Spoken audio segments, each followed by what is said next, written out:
Una guerra que continúa, una guerra que nos avisora la posibilidad de una paz. Rusia-Ucrania, Ucrania-Rusia, estamos como cuando empezó la guerra. No, lamentablemente. De hecho, de Sí, claro. Rusia-Ucrania. Leti, bueno, y vos además venís de la zona, ¿no? Sí, así es. Un ataque, al menos 7 muertos en las últimas horas por parte de Rusia, sobre todo en lo que es, a ver, recordamos donde está el Donbass, en la parte este del país, que es la zona donde Putin sostiene que lleva adelante una guerra para defender a quienes viven ahí. Bueno, ese es el argumento que da Putin, pero lo que voy es una zona que, en lo que es todo el Donbass, llega a controlar casi el 80% Rusia, que está bajo control ruso, y un 20% que mantiene Ucrania.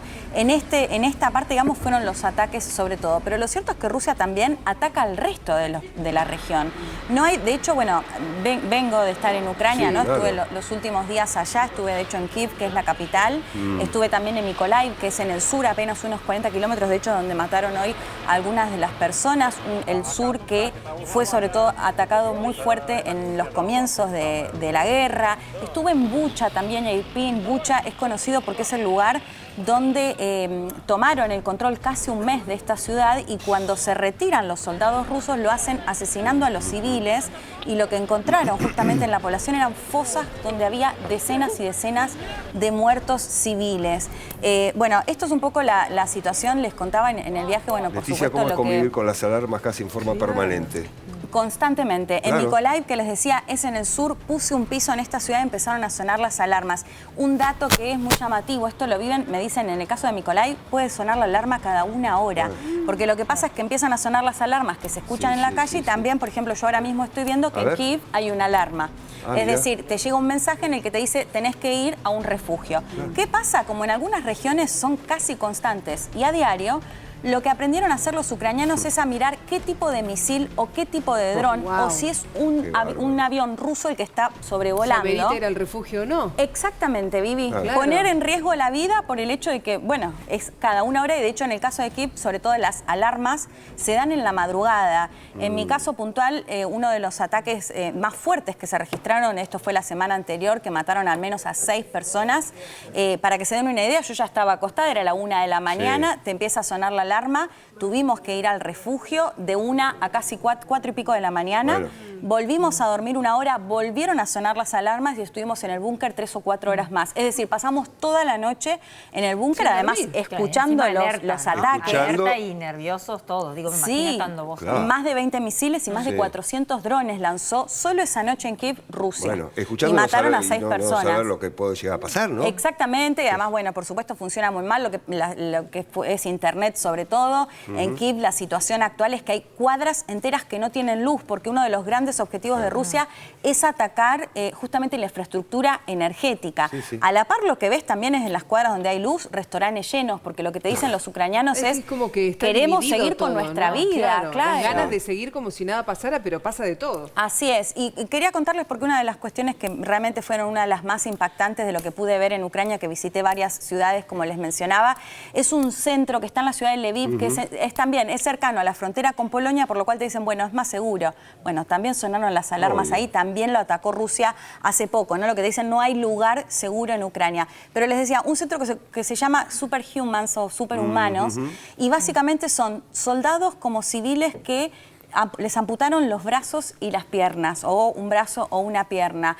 Ahí estamos compartiendo algunas imágenes. Bueno, a quien estamos viendo en este momento es Eddie, que él le amputaron, como se ve ahí, el brazo y la pierna. Es un inglés que fue con una ONG a asistir a heridos. En el momento en el que estaba asistiendo a heridos de un ataque, lo atacan a él y pierde un brazo y una pierna. Es increíble en el centro, porque lo que hacen es sobre todo ponerles prótesis. Es una ONG, o sea, no es parte del gobierno ni nada por el estilo, y lo que hacen es las prótesis justamente para todas estas personas que perdieron un brazo o una pierna. Y es muy emocionante verlo porque, bueno, justamente ahí lo que hacen es un montón de actividades. Hay algunas imágenes donde se puede ver cómo están jugando, cómo con las prótesis en los brazos que pueden cocinar, bueno, cómo van rearmando su vida después de una situación tan trágica como las que les mencionaba. Ahora, lo lamentable debe ser, Leti, vos estuviste ahí, pero digo que no solo habrás visto adultos en esa situación. No, por ejemplo, en la pileta había un chico de 8 años, un nene, que en el ataque murió su mamá y él perdió el brazo.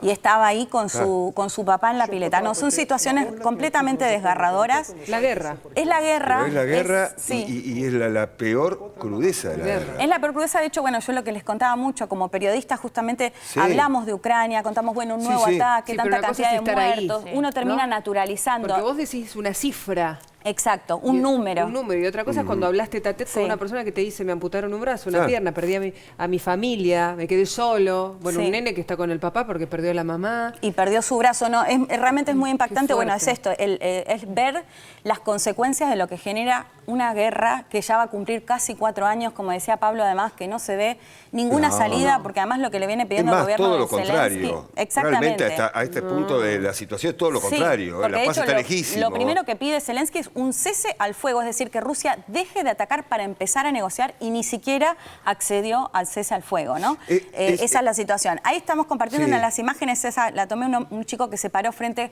en la Plaza Maidán, la anterior, y es impresionante. Bueno, eso es en la Plaza de Maidán también, que es muy reconocida porque es los lugares donde generalmente hacen las protestas.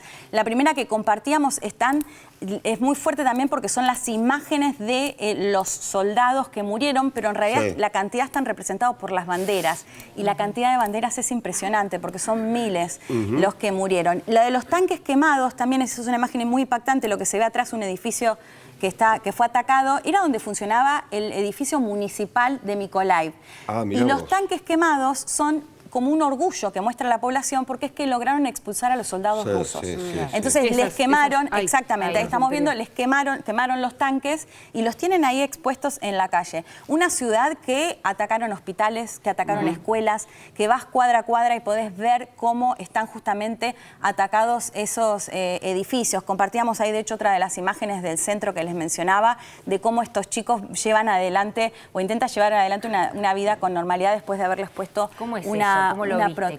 ¿Cómo lo sentiste, digo, de estar en estas calles? Porque no es normal para nosotros, ¿eh? No es normal para nosotros que vemos, auto, bicicleta, y acá estás viendo tanques quemados. Sí. Mira, todavía lo estoy procesando, Dani. De hecho, lo del centro, que ahí estamos viendo esa imagen, esa imagen acá, puntualmente, esa imagen que pueden ver ahí, que es una nenita, esa nenita llegó a ver, yo no sé si era su papá o su hermano, a él le habían amputado el brazo y todavía no tenía la prótesis, y la nena no le quería dar el brazo y lloraba. Claro. Se me partió el corazón al ver esa imagen, porque no me puedo imaginar el dolor que le habrá causado. Y después logré ver que finalmente le da la mano, que es cuando le saqué la foto, de una situación que uno no se puede imaginar, ¿no? Porque, bueno, en este caso el chico le habían amputado, ahí se ve. Ahí está, mirá. El brazo, y las 2 piernas le amputaron. Claro. O sea, que lo amputaron porque fue atacado por, no sabemos, lo en más ese caso es terrible un de misil, todo, un dron de ruso. esta fotografía, de esta historia, que no es la única. No, hay que multiplicarla por cientos cientos y cientos y cientos de historias parecidas. A lo de esta nena, a lo de su papá, al chiquito con su piernita amputada, su mamá que murió por un ataque, le quedó solamente su papá. Digo, estas historias se repiten a lo largo y a lo ancho de toda Ucrania. De hecho, mira, Pablo, si mirás solo en esa foto... Por supuesto.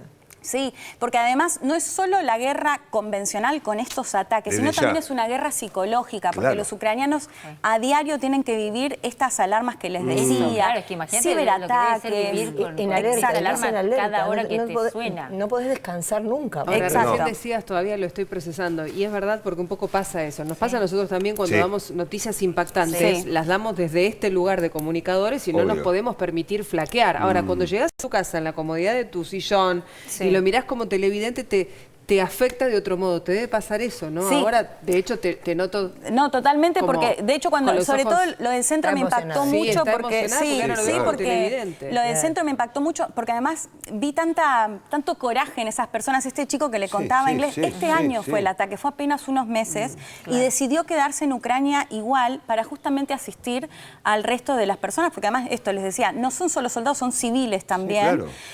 Y lo que él decía es, bueno, sobre todo lo que intentamos buscar es que tengan un objetivo, el por qué seguir haciéndole frente a esta situación, ¿no? Porque además Las prótesis, me contaba, van desde los $8.000 a los $80.000. En el caso de él, que es inglés, su caso se hizo bastante conocido en el Reino Unido y lo ayudaron actores muy famosos. A poder comprar la prótesis. Para pagar la Digo, prótesis. el resto de la gente, ¿cómo hacen? Porque, digo, a uno podés ayudar. Exacto. Digo, hay actores, quizás, personalidades que se suman a ayudar a uno.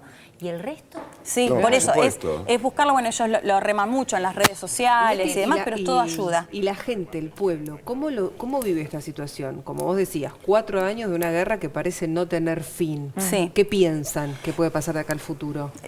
Yo creo que muy pesimistas, pero ellos están muy seguros de que quieren que haya justicia.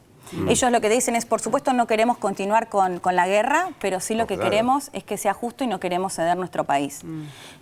Así que, bueno, eso es un poco la situación. Esto, como les decía, con algunos momentos que por ahí parecían naturalizarlo por el hecho de que intentan llevar cierta normalidad en algo que, por supuesto, no es normal porque es una guerra. Leticia y las familias que han partido, ni bien comenzó la guerra, quedaban los hombres y se iban sus esposas y sus hijos y no volvieron todavía. No, de hecho casi entre 6 y 9 millones de personas que se calcula que se fueron, claro, sobre todo a países acordate vecinos, esa imagen de los trenes, ¿no? De la familia partiendo, sí. de los hombres quedándose como civiles para incorporarse a la lucha en esta guerra. Y nunca más volvieron. No, lo siguen esperando. Más de 4 años y no volvieron. Los vi muy seguros de querer seguir para no perder su país. Gracias, Leti. Bueno.